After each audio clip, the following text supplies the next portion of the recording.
संघाची धम्मदेशना होईल, त्याच्यानंतर आशीर्वाद दिला जाईल आणि मग भिक्षू संघ पुनीतम युगे युगे स्वामी हरन्ते दुःखम दातारि मुक्तं पुरुषं पुराणं चरणारविन्दं सततं नमामि, चरणारविन्दं सततं नमामि। बंदो साधु कबीर गुरु भ्रमतम सकल नसाए, जय धावत योगी अति सो घट माई लखाए। भगवान बुद्ध एवं उनके अनुयायी, उनके पद चिन्हों पर चलने वाले सभी भक्तजन को मेरी ओर से त्रैबार नमन। उपस्थित सभी सज्जनों, देवियों, भाइयों, प्यारे बहनों, संचालक की आज्ञा हुई है मेरे लिए, थोड़ी देर में मैं अपनी बात समाप्त करूंगा। ये वर्षावास भगवान बुद्ध के जमाने से शुरू हुई और सबसे पहले वर्षवास भगवान बुद्ध ने हमारे गुरु आश्रम प्रयागराज के पास कौशाम्बी पड़ता है, जहाँ पर मैं 7 साल रहा हूँ। उस कौशाम्बी में भगवान बुद्ध ने वर्षावास शुरुआत की थी। उनके भिट्टों को देखा हूँ जहाँ पर वो वर्षावास करते थे कौशाम्बी में। आज वहाँ पर सिर्फ पुराने ईंट ही पड़े हैं और बाकी और कोई बहुत बड़ा उसका प्रदर्शनी स्थल बना नहीं है। सबसे बड़ा वैसे गया में बना है, बिहार में, वहाँ भी गया हूँ जहाँ भगवान बुद्ध ने बुद्धत्व की प्राप्ति की। इस तरह से आप सब जानते हैं भगवान बुद्ध के बारे में। भगवान बुद्ध ने हमको 3 रत्न दिए। प्रथम रत्न क्या है? बुद्धम शरणम गच्छामि। दूसरा रत्न है धम्मम शरणम गच्छामि। तीसरा रत्न है संगम शरणम गच्छामि।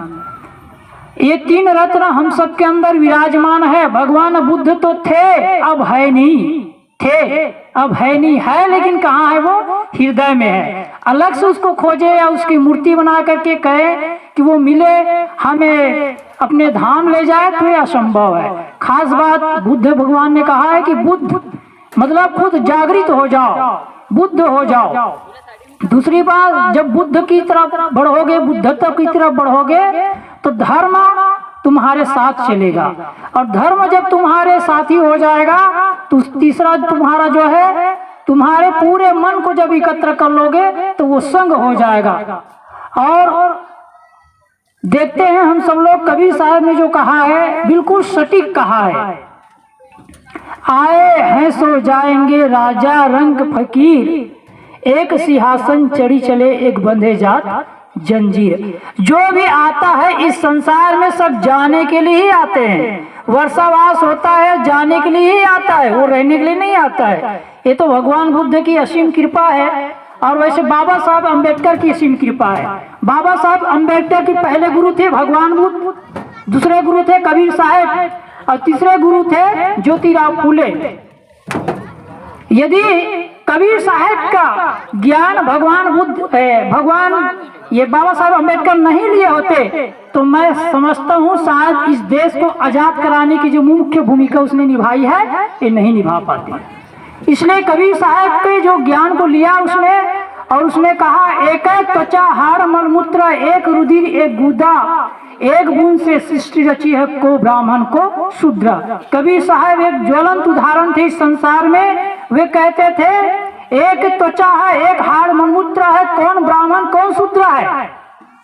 इसको भगवान महावीर ने भी कहा था, भगवान बुद्ध ने भी कहा था, लेकिन कबीर साहब ने जब इसको कहा तो बड़े जोर से कहा। वो हिंदुओं के बीच में आए तो हिंदुओं को फटकारा, जो तू ब्राह्मण ब्राह्मणी को जाया तो और राह देख काहे न आया। यदि तू ब्राह्मण है, अपने को उच्च जाति का मानता है, तो दूसरे रास्ते से क्यों नहीं आया?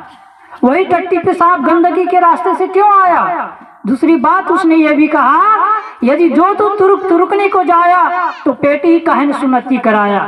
यदि तू तुर्कुनी के है, तुर्कुनी मतलब मुसलमान, ये तो मुसलमान है, तुरुक है, तो सुन्नत करा करके बचपना से क्यों नहीं आया? बचपना से पेशाब इंद्री की खाल कटा करके क्यों नहीं आया? और कबीर साहब तो यहाँ तक फटकारा उसको, मेहरी क्या पहराया? तुम्हारी पत्नी को क्या जन्नत कराया? उसके क्या सुन्नत कराया? तुम्हारी पत्नी की क्या सुन्नत हुई है?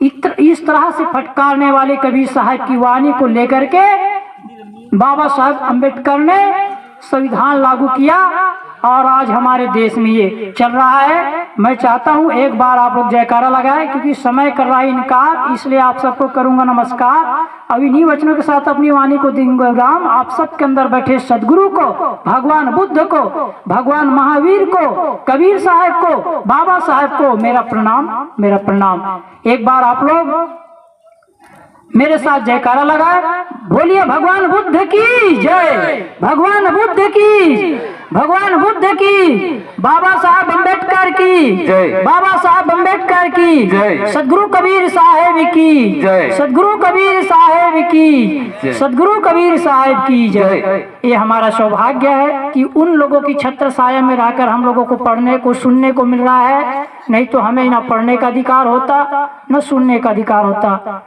तो मैं यही कहूँगा, आप सबके अंदर बैठे सदगुरु आप सबको वो ज्ञान देते रहे। जन्नत के महलों में महल हो आप सबका, हवाओं की वादों में सहार हो आप सबका, सितारों के आंगन में घर हो आप सबका। और सदगुरु से मेरी प्रार्थना है, भगवान बुद्ध से मेरी प्रार्थना है, भगवान महावीर से मेरी प्रार्थना है, हर दिन हर पल खुशहाल हो आप सबका, हर दिन हर पल खुशहाल हो आप सबका, हर दिन हर पल खुशहाल हो आप सबका। साहेब बंदगी, साहेब बंदगी, साहेब। धन्यवाद साहेबजी, आपण आम्हाला बुद्धाचे विचार, बाबासाहेबांचे विचार आचरणात